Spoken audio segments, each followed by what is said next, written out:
අත්යට කිහිලිවල වැලිමිට උකුල් ප්‍රදේශයේ සහ කලවා යට ප්‍රදේශවල අවපැහැවෙලා කඳුරු වෙලා කැත වෙලා තියෙනවා නම් ඒකට කඩෙන් ක්‍රීම් අරන් ගාගෙන තවත් සම අඳුරු පැහැ කරගන්නේ නැතිව අපි ගෙදරදීම සරල ක්‍රීම් එකක් ගාලා ස්ක්‍රබ් කරලා ඒ අවපැහැය අයින් කරගන්න බලමු. කිසිම අතුරු ආබාධයක් නැතිව ඒ කියන්නේ සයිඩ් ඉෆෙක්ට්ස් එකක් නැතුව අපේ කුසියේ තියෙන ස්වභාවික දේවල් වලින් පුදුම වෙනසක් කරන්න පුළුවන් මේ ස්ක්‍රබ් ඇන්ඩ් පේස්ට් එකේ. ඉතින් මේක හදාගන්න ඕන දේවල් මොනවද කියලා බලමු අපි.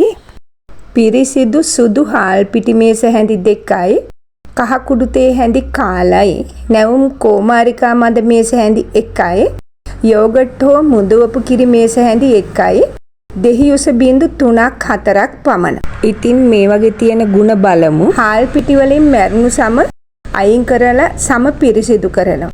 කහ කුඩු වලින් සමේ පැහැය වැඩි කරනවා. කෝමාරිකා වලින් සිසිල් කරලා අඳුරු ලබ මකනවා. යෝගට් වලින් සම මුදු කරලා පෝෂණය කරනවා. දෙහි බිඳු වලින් සමට කැල්සියම් සහ C විටමින් ලබා දෙනවා. ඉතින් මේක අපි හදාගන්න හැටි බලමු. පිරිසිදු පුංචි බෝල් එකක් අරගෙන ඒකට හාල් පිටි ටිකයි කහ කුඩු ටිකයි දාලා හොඳට කලවම් කරන්න. ඊට පස්සේ මේකට කෝමාරිකා මද ටිකයි යෝගට් සහ දෙහි බිඳු ටිකයි එකතු කරලා වතුර චුට්ටකුත් එකතු කරලා හොඳට කලවම් කරන්න. වතුර ගොඩක් දාන්න එපා, දියර වගේ වෙනවා. බිඳු කීපයක් දාලා මේක ක්‍රීම් එකක් වගේ වෙනකම් කලවම් කරගන්න. දැන් තියෙන්නේ ලස්සන කහ පාට පේස්ට් එකක්.